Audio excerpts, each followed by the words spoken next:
दोस्तों, मेरे school time में एक भैया मेरे बहुत अच्छे दोस्त हुआ करते थे जो मुझसे 1 साल सीनियर थे। तो उनका जो नेचर था वो बहुत हंसी मजाक वाला था। मतलब सबको हंसाते रहना उनकी आदत थी।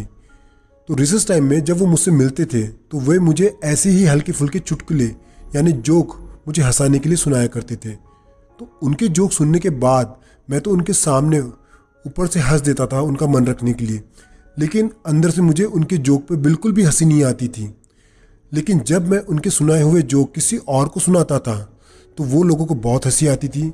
तो मुझे ये समझ नहीं आता था कि उनके जोक मुझे समझ क्यों नहीं आ रहे हैं। तो उसके बाद मैं कुछ ज़्यादा लोड नहीं लेता था और बात को भूल जाता था।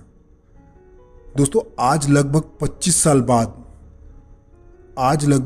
साल बाद जब मैं उन भैया के जोक को याद करता हूँ तो आज मेरी हंसी छूट जाती है, क्योंकि आज उस भैया का हर जोक मुझे समझ आ रहा है। और ठीक उस भैया के जोक की तरह मुझे आज हर एक वो बात समझ आ रही है जो मुझे बचपन में मेरे कोच ट्रेनिंग के दौरान मुझे समझाया करते थे। लेकिन हम कभी कोई एफर्ट नहीं लेते थे ये समझने की कि कोच सर क्या कहना चाहते हैं और उनकी बातों के पीछे क्या कारण है। लेकिन आज मुझे उनकी हर बात समझ आ रही है जो वो मुझसे कहना चाहते थे।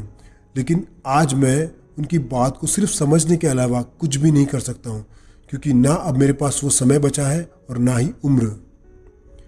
दोस्तों, एक खिलाड़ी की स्पोर्ट्स लाइफ वैसे ही बहुत कम होती है, लेकिन बहुत से खिलाड़ियों को ये भ्रम होता है कि अभी तो बहुत समय है, लेकिन वही समय कब निकल जाता है ये उन्हें पता ही नहीं चलता है।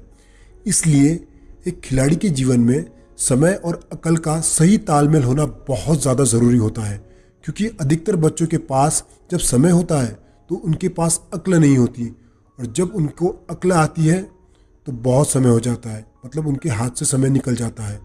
और जिसे सही समय पर सही अक्ल आ जाती है उसे खुली आंखों से अपनी सफलता नज़र आने लगती है।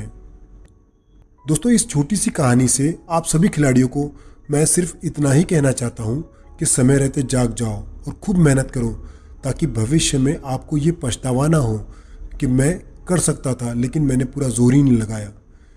दोस्तों, आज की स्टोरी आपको कैसी लगी मुझे कमेंट सेक्शन में ज़रूर बताना। तो चलिए मिलते हैं ऐसी ही कोई और इंटरेस्टिंग एपिसोड के साथ। तब तक के लिए नमस्कार, जय हिंद।